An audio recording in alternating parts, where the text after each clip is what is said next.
Pillars of Eternity 1 Complete Edition Guide. I already gave a two-handed Paladin build for Pallegina, and now we're gonna do Sword and Board Paladin for the main character, the complete opposite build that I gave for Pallegina. This build was made to work on the Pot of the Dam difficulty, and if it works on the hardest difficulty available, it will work on all other difficulties as well. Let's not waste time, let's go.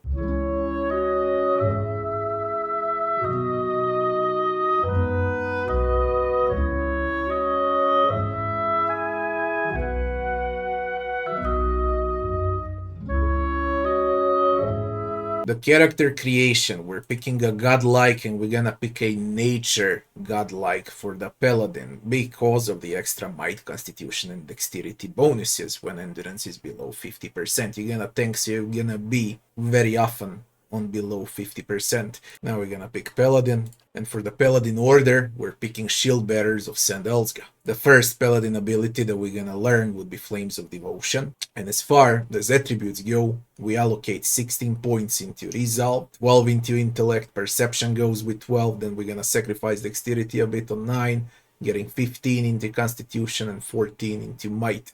We want to be tanky, so that's why the biggest amount in Resolve and Constitution. The culture would be Rautai, and the background would be Slave. Let's level up Paladin. We want 7 points into Survival, and everything else will go into Athletics, and we move on. On level 2, we immediately go into Deep Fate for the extra deflection and extra defenses. On level 3, we're sticking with Survival, and for the aura, we're gonna pick Zealous Endurance, while Pallegina will have Zealous Focus, so you have two very powerful auras when you play, if you decide to have Pallegina in your team, yeah. So now it's Zealous Endurance for defenses. On level 4, we're going with Survival, and now we're gonna modify Flames of Devotion to be defensive, to give deflection to all allies when you use flames. So it's gonna be shielding flames this time. On level 5, we're going with Survival again, and now all the points go into Athletics. This is quite easy, bread and butter spell. There is nothing better than the Sworn Enemy as far as the abilities go. On level 6, we go with Athletics. And now,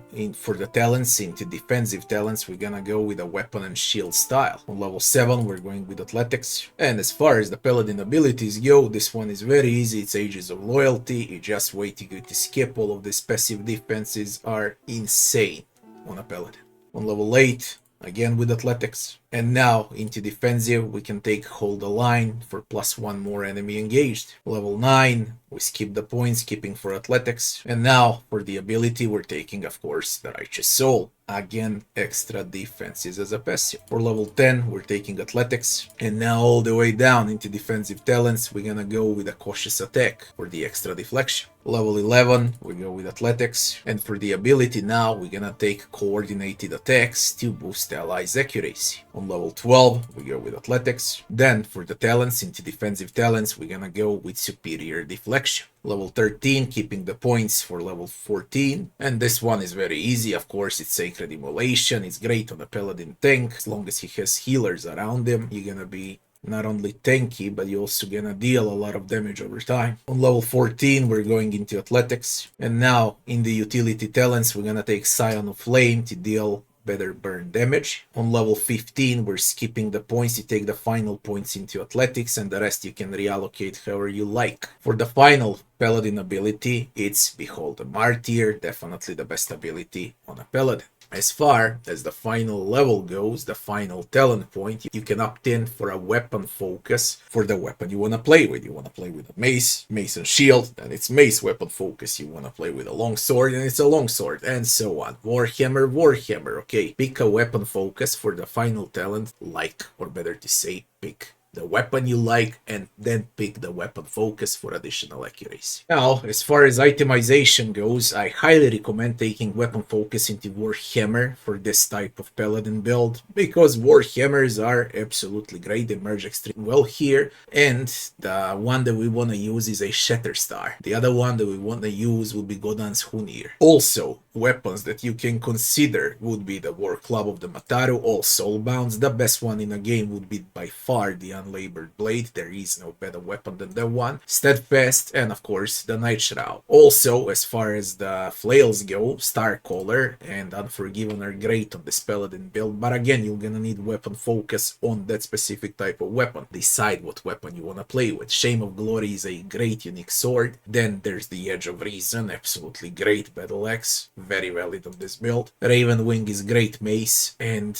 of course, there's always more accuracy with the unique spear, Cladhaliat. As far as the shields go, the best by far would be Clef. The best for the team would be the Little Savior. Pick what you like and play with one of those two. Also, the good one would be the Last Tower. As far as armor goes, the best freaking armor that you can equip on a Paladin here as a tank would be he carries many scars because of the flat damage reduction and endurance over time, as well as Arrow Breaker and Adra. They're both valid, but I would highly recommend going with he carries many scars. Anyways, you wanna be in a heavy armor from start to finish. You are a tank. As far as the cape goes, there is no better cape than the Cloak of Comfort. Light defenses all around. Rings, that would be of course Getbin Family Signet with crazy buff, especially on a Paladin with this freaking resolve that gives deflection and might that gives damage. Yeah, this is like the best possible thing that you can equip on a Paladin. It merges extremely well with the class as well. Ring of Protection as well.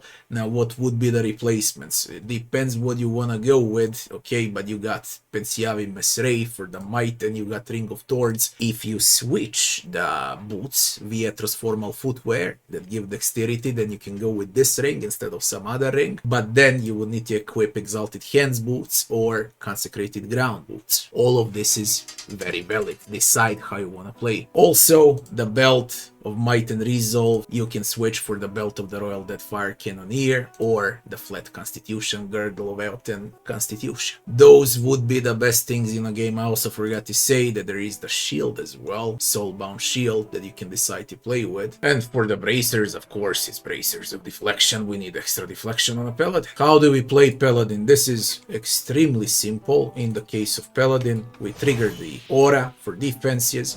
We trigger the Savage Attack for extra defenses. They go up like crazy, and during the buffs and so on, the stats are gonna go nuts, and you're gonna be an Omega tank. You hug the choke point, okay? You whack Sworn Enemy, you whack someone with Flames of Devotion. When enemies get close, Sacred Immolation, burn everyone around you. When you're low, Second Wind. When someone dies, Behold a Martyr. That's about it. It's very simple to play with a Paladin. Also, once you get a ring, there's also Lord's Authority, and that's about it. This is one very simple class to play with and very powerful, extremely tanky, extremely durable. If you enjoyed the video, don't forget to like, share and subscribe, and I'll be seeing you on the next one. Thanks for watching.